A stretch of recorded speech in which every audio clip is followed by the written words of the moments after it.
11 tribo ng Israel sabay-sabay lulusob. Pero hindi Filisteo ang kalaban nila. Hindi Canaanite.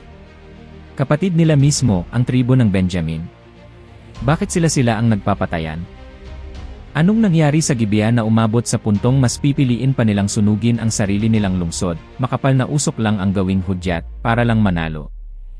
Paano sa isang araw lang, 25,000 sa pinakamagagaling na mandirigma ng Benjamin ang naubos, at 600 lang ang naiwang buhay na nagtago sa bato ng 4 na buwan? Ito ba ay hustisya ng Diyos, o ito na ang simula ng pagbura ng isang buong tribo ng Israel sa kamay ng sarili nilang kapatid? Tara, buksan natin ang Hukom Kabanata 20 verso 37 hanggang 48. Pero bago ang lahat, baka pwede po makahingi ng isang like at share. Malaking tulong na po ito para sa aming mga content creator. Maraming salamat po.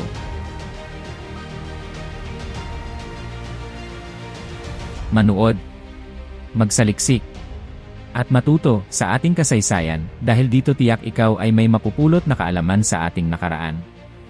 Kaya tayo na simulan na natin ang istorya mga ka-MIK. Mga Hukom Kabanata 20, verso 37 hanggang 48. Ang pagtatagumpay ng mga Israelita. Nang malayo na ang mga Benjaminita, sinalakay na nila ang lungsod at pinatay ang lahat ng mga taga roon. May usapan ang mga Israelitang umatras at ang mga nakatambang sa palibot ng Gibeah na kapag may nakita silang makapal na usok sa Gibeah, haharapin na nila ang mga Benjaminita. Noon, ang mga Benjaminita ay nakapatay na ng 30 Israelita, kaya iniisip nilang malulupig na naman nila ang mga Israelita. At lumitaw nga ang makapal na usok mula sa Gibeah. Nang lumingon ang mga Benjaminita, nagtaka sila nang makitang nasusunog ang buong lungsod ng Gibeah. Sinamantala naman ito ng mga Israelita. Hinarap na nila ang mga kaaway. Nalito ang mga Benjaminita at nagtangkang tumakas patungong kaparangan. Ngunit pinalibutan sila ng mga Israelita, at hindi nilubayan ng pagtugis hanggang sa silangan ng Gibeah. Ang napatay sa mga pinakamagagaling na kawal Benjaminita ay umabot sa 18,000. Ang iba'y nakatakas papuntang ilang, sa batong malaki ng Rimon. Ang napatay sa daan ay 5,000.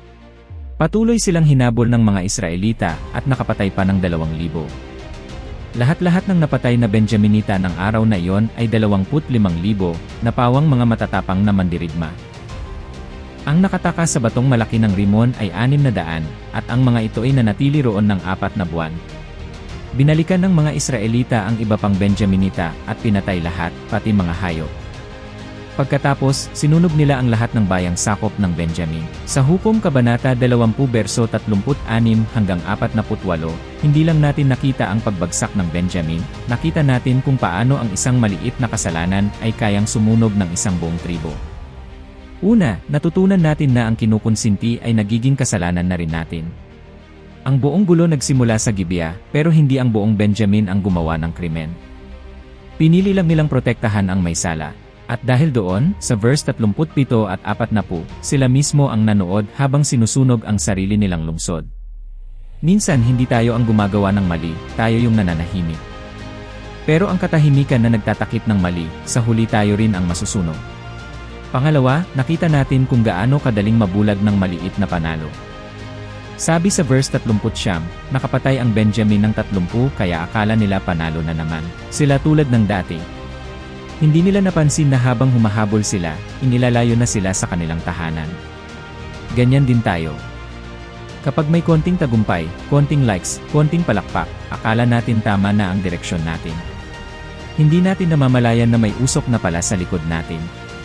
Pangatlo, ang aral ng Israel. Nagsimula sila sa tama, humingi ng hustisya. Pero sa verse 48, lumampas sila. Hindi lang sundalo ang pinatay, pati buong bayan at hayop sinunog. Kapag ang galit natin walang hangganan, kahit tama ang simula natin, tayo na ang nagiging dahilan ng bagong sugat. Ang hustisya na walang awa, sa huli ay nagiging paghihiganti. Pang-apat, ang tagumpay hindi laging nasa lakas ng sigaw. Sa unang 2 araw, talo ang Israel kasi sumugod sila agad. Sa ikatlong araw, umatras sila, nagplano, naglagay ng taong nag-aabang. Naghintay sila sa senyales na usok. Doon lang sila nanalo. May mga laban sa buhay na hindi mo kailangan sugurin ngayon. Kailangan mo munang umatras, manalangin, magplano, at maghintay sa tamang oras ng Diyos, at panghuli, sa gitna ng abo, may natira. 25,000 ang bumagsak, pero 600 ang nakarating sa bato ng Rimon at nanatili roon ng 4 na buwan. Hindi sila pinabayaan ng Diyos. Sa mundong mabilis magsabi na tapos ka na, ang Diyos laging nag-iwan ng tira. Hindi para ipahiya ka, kundi para may simulan siyang muli. Kaya ang tanong para sa atin ngayon ay simple, nasaan ka sa kwento ng Gibeah? Ikaw ba yung nagtatakip ng mali, yung nalalasing sa maliit na panalo, yung galit na lumampas na, yung padalos-dalos, o yung 600 na pagod na pero buhay pa at hinihintay ng Diyos na ibangon muli? Ito po ay base lamang sa aking opinyon, malaya pa din kayo magbasa at umunawa sa berso na ating tinalakay. Maraming salamat po.